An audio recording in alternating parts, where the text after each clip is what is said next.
सत्य की खोज। ना मेरी समझ में आवता हूँ कौन कहाँ से आता, ना मैं ब्रह्म और ना माया, ना मैं पंचभूत जड़ काया, मुझे पता मेरा ना पाया। हाँ, मुझे पता मेरा ना पाया, फिर ज्ञान कहाँ से पावता, जब मैं ही मुझे पाता ना।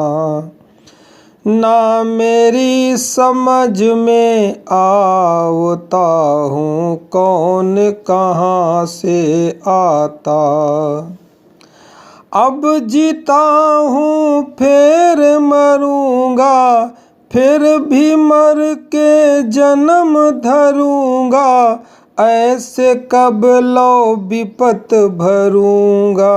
हाँ, ऐसे कब लो विपत भरूंगा, मेरा भरम मुझे भरमावता, क्या जतन करूं जन त्राता। ना मेरी समझ में आवता हूँ कौन कहाँ से आता, राम मिले सोई राह बताओ, भरम छुटे सोई ज्ञान सुनाओ, मुझे और ज्ञान ना भावता, श्री गुरु दीनन के दाता। ना मेरी समझ में आवता हूँ कौन कहाँ से आता, व्रत करूं या तीरथ जाऊं, अगन तपूं या अन्न न खाऊं, गंगा तास पद समझ के गाऊं, गुरु जैसे आगम गाओता, अब सोई पता जड़ दाता। ना मेरी समझ में आवता हूँ कौन कहाँ से आता।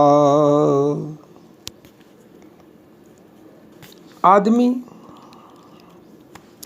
लगातार कुछ न कुछ खोज रहा है,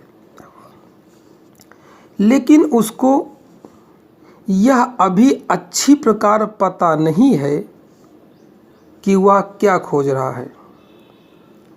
मनुष्य के अचेतन की प्यास तड़प कुछ पाने की है, किसी खोज की है। उसकी खोज कब पूरी होगी वह ठीक ठीक नहीं जानता है, परंतु अनजानी खोज व प्यास के साथ सुबह से शाम तक पूरे जीवन लगातार भागता रहता है। उसे लगता है कि कुछ ऐसा पा जाएगा, ऐसी खोज कर लेगा कि वह तृप्त हो जाएगा, संतुष्ट हो जाएगा, शांत हो जाएगा, परंतु पूरे जीवन भागने पर भी कभी संतुष्ट नहीं हो पाता है। धन संपत्ति, पद प्रतिष्ठा, मान सम्मान, रिश्ते, संबंध आदि किसी भी दिशा में कितना भी भाग ले, पूरी संतुष्टि कभी नहीं हो पाती। कुछ न कुछ बाकी रह ही जाता है। जो चाहता है वह मिल नहीं पाता, खोज शेष रह जाती है। वह कितना भी भाग ले पर अतृप्त ही रहेगा। कभी कभी तो अति संपत्ति इकट्ठा करने में पूरा जीवन बीत जाता है, पता ही नहीं चलता कितना इतना लंबा जीवन कैसे बीत गया। उसका पूरी तरह उपयोग भी नहीं कर पाए थे, उसके सुख को अनुभव भी नहीं कर पाए थे, और ऊपर वाले का बुलावा आ जाता है। अतृप्त, असंतुष्ट ही जाना पड़ता है। कभी जीवन जीने की सुख सुविधाएं इकट्ठी करने में ही पूरा जीवन बीत जाता है। मनुष्य के अलावा अन्य पशु पक्षी भी पूरे दिन भागते रहते हैं, परंतु उनको भागना कहना गलत होगा। वह मात्र स्वाभाविक दैनिक कर्म सहज रूप से करते रहते हैं। जैसे जंगली जानवर शेर सुबह उठकर सहज ही भोजन की तलाश में निकल जाते हैं,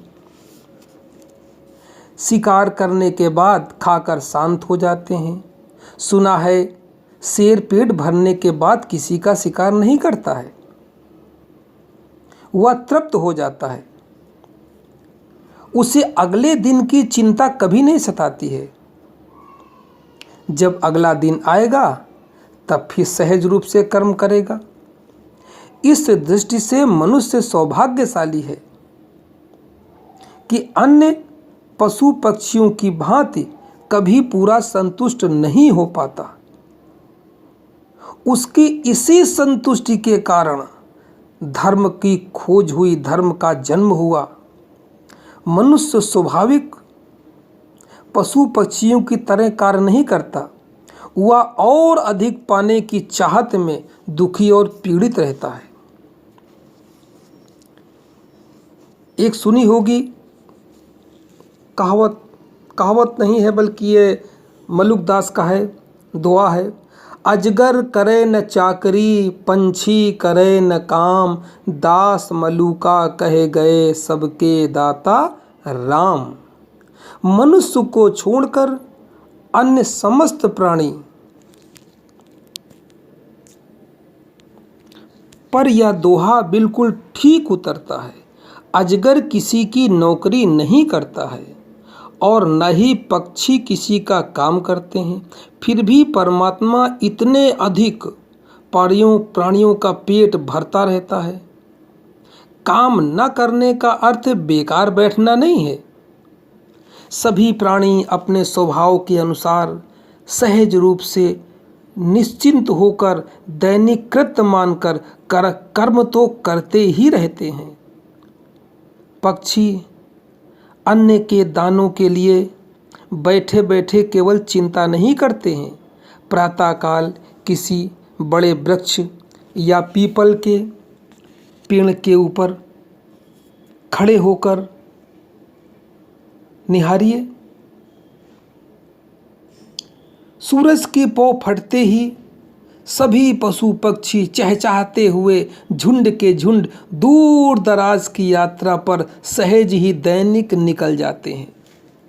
पूरे दिन आनंद से मस्ती से घूमते रहते हैं और शाम ढलते ही सभी झुंड में एकत्रित होकर नीले आकाश के नीचे अटखेलियां करते हुए वापस पेड़ पर अपने अपने घोंसले में आकर रात्रि विश्राम के लिए वापस आ जाते हैं।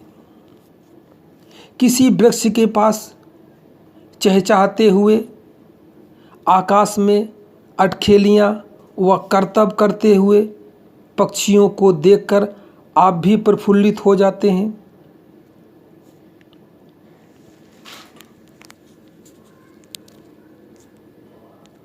वैसे इस समय तो कोरोना वायरस के कारण चूंकि आसमान साफ हो गया है, इसलिए इस समय ये पक्षियों की आकाश में अटखेलियां करते हुए अंगड़ाई लेते हुए आपको खूब आनंदपूर्ण दृश्य दिखाई देने को मिलेंगे, खूब दिखेंगे। क्योंकि प्रदूषण के कारण पक्षियों का ये आनंद भी विलुप्त हो गया था, आज उभर करके फिर सामने आ रहा है। क्योंकि प्रदूषण समाप्त हो गया है, आकाश प्रदूषण से बिल्कुल मुक्त होकर के नीला शांत निर्मल आकाश हो गया। पक्षी भी आनंद उठा रहे हैं, वह भी एक अनकहे आनंद के भाव में डूब रहे हैं। अब आदमी की बात करते हैं। यही मनुष्य को देख लीजिए, शाम को जब घर वापस आता है तो हारा थका लुटा पिटा सा लगता है। दोनों में अंतर क्या है? अंतर है पक्षी अपने स्वभाव के अनुसार सहज कर्म करते हैं। किसी को जानबूझकर दुख देने की मंशा से नहीं। वही इंसान काम तो करता है, लेकिन अधिकांशतः दूसरों को पीड़ा देने की भावना से करता है। उसके काम में ही दूसरों का शोषण करने की भावना होती है। बस यही शोषण की प्रवृत्ति काम को पाप में बदल देती है। इसी कारण काम बोझ मालूम पड़ता है और उसमें तनाव होता है, और इसी कारण उसको कभी कभी निराशा का भी सामना करना पड़ता है। मनुष्य स्वभाव के अनुसार सहज कर्म कभी नहीं करता है, तनावग्रस्त होकर के हर समय कर्म करता है, जिसका परिणाम तनाव ही निकलता है। और इसी कारण न तो कार्य पूरा हो पाता है और न ही कार्य से पूरी संतुष्ट हो पाता है। वो मनुष्य समझता था कि शायद काम की गति धीमी है, इस कारण काम पूरा नहीं हो पा रहा है और संतुष्टि नहीं मिल पा रही है। इसी कारण इंसान ने तेजी से गति की खोज की।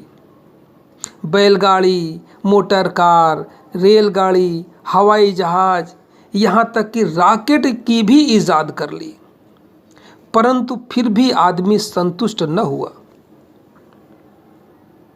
इससे इंसान को यह तो सीख लेनी ही चाहिए कि संतुष्टि का मार्ग दूर दराज चांद तारों में नहीं है।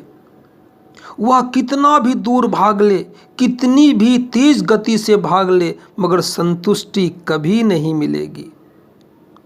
मनुष्य की आत्मसंतुष्टि के लिए शरीर से बाहर दूर नहीं, बल्कि शरीर के पास, शरीर के अंदर रुकना पड़ता है। गति बदलनी पड़ती है। अगर आपको संतुष्टि चाहिए तो भागने की दिशा को बदलना पड़ेगा।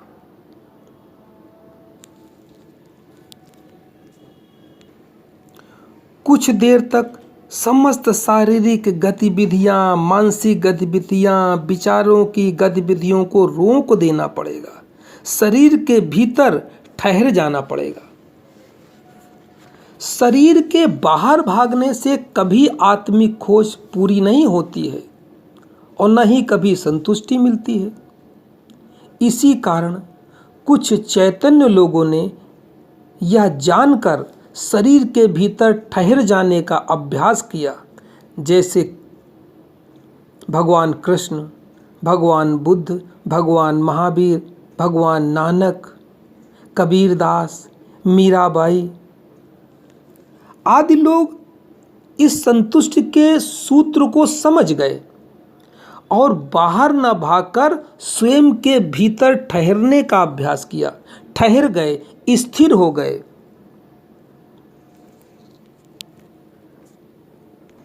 इस प्रकार उनमें और सामान्य व्यक्तियों में जो अंतर है वो ये है कि उनकी जो भीतर की तड़प थी, एक असंतुष्टि थी, वह संतुष्टि में बदल गई। ये सारे के सारे पूर्ण हो गए और संतुष्ट हो गए।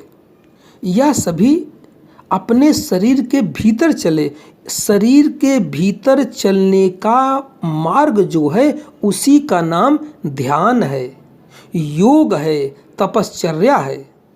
शरीर से बाहर जितना चलेंगे उतना संसार मिलेगा और शरीर के भीतर जितना चलेंगे उतना परमात्मा मिलेगा। शांति मिलेगी, संतुष्टि मिलेगी, आनंद मिलेगा। सब एक ही चीज के पर्यायवाची नाम हैं।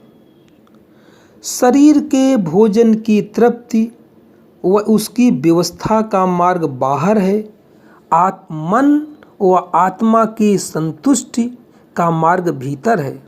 मनुष्य की चेतना के गहनतम तलों का भाव है कि बिना स्वयं के जाने मनुष्य कभी संतुष्ट, तृप्त और पूरा नहीं हो सकता। आत्म अनुभव के पश्चात ही वह संतुष्ट हो सकता है। यहाँ तक मनुष्य की क्षमता है। आत्म अनुभव के बाद परमात्मा का बोध स्वतः ही हो जाता है। उस पर मनुष्य का कोई बस नहीं है। माना गुब्बारे का फूट जाना परमात्मा का अनुभव है, परंतु गुब्बारा सीधा फोड़ा नहीं जा सकता। फोड़ने के लिए उसमें हवा भरनी पड़ेगी। हवा भरा हुआ गुब्बारा आत्मा का अनुभव है। कुछ इसी प्रकार समझने का प्रयास करिए कि हवा भरा हुआ गुब्बारा आत्मा का अनुभव है। जब आत्मा का अनुभव करते चले जाओ, गुब्बारे में हवा भरते चले जाओ, फिर तुमको गुब्बारा फोड़ने के लिए कुछ करना नहीं पड़ेगा। आत्मरूपी गुब्बारा फूलते फूलते फूलते फूलते एक समय एक दिन ऐसा आएगा कि आत्म तत्व के बोध अधिक हो जाएगा और गुब्बारा स्वयं फूट जाएगा। तब जाकर के ये आत्मा परमात्मा में विलीन हो जाएगी या उसका अनुभव हो जाएगा।